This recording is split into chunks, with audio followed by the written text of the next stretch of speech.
Bienvenue dans notre vidéo. Elle expliquera au mieux les points essentiels à savoir sur la mécanique quantique pour apprécier le reste de notre production. Voici donc 6 principes plus ou moins surprenants de la mécanique quantique. Je m'appelle Samuel. Moi, c'est Galéane.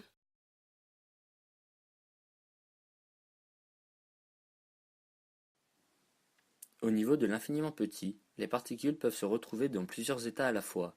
Ici, un atome avance à 1000, 1500 et 2000 km par seconde à la fois.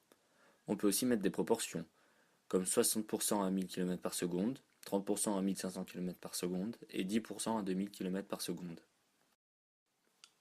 Cela marche pour d'autres choses. Ainsi, une particule peut donc être à plusieurs endroits à la fois, avoir des spins contraires, avoir des polarisations différentes ou encore être à des températures différentes.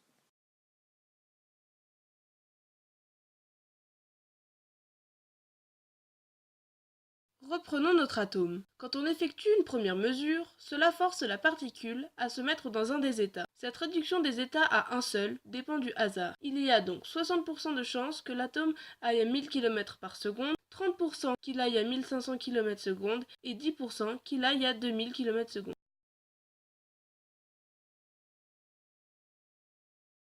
Je viens d'utiliser le mot réduction.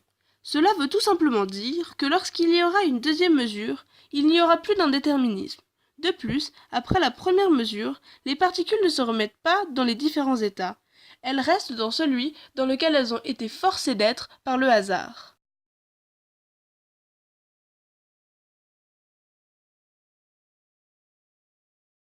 Pour expliquer ce phénomène, on imagine deux particules étant dans des doubles états de spin contraires. Intriquer ces particules revient à les mettre dans un double état où dans l'état 1, la particule 1 a un spin vers le bas et où la numéro 2 a un spin vers le haut, et où dans l'état 2, la particule 1 a un spin vers le haut et où la numéro 2 a un spin vers le bas. Comme il y a dans chaque état deux états de spin affectés à deux particules différentes et que l'on applique la réduction des états quantiques, si une première particule est mesurée, l'état qu'elle est forcée de prendre va donc déterminer l'état de la deuxième particule, et ceci instantanément.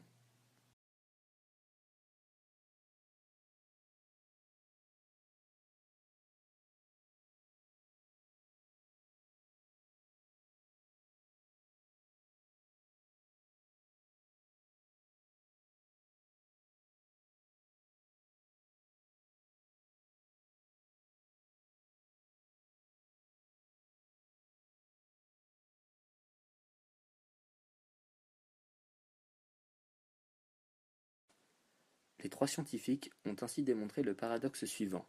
Si on prend l'exemple de deux particules intriquées comme précédemment et assez éloignées pour que la lumière mette 2 jours pour parcourir la distance qui les sépare, si on effectue une mesure sur l'une et qu'on part du principe qu'il y a instantanément influence sur la deuxième, alors il devrait exister une communication plus rapide que la lumière.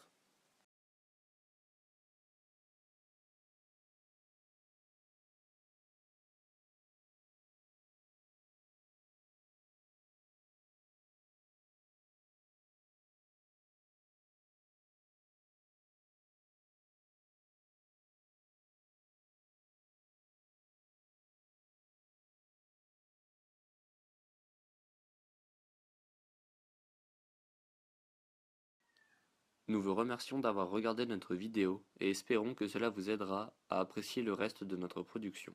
Merci beaucoup. Created using Powtoon.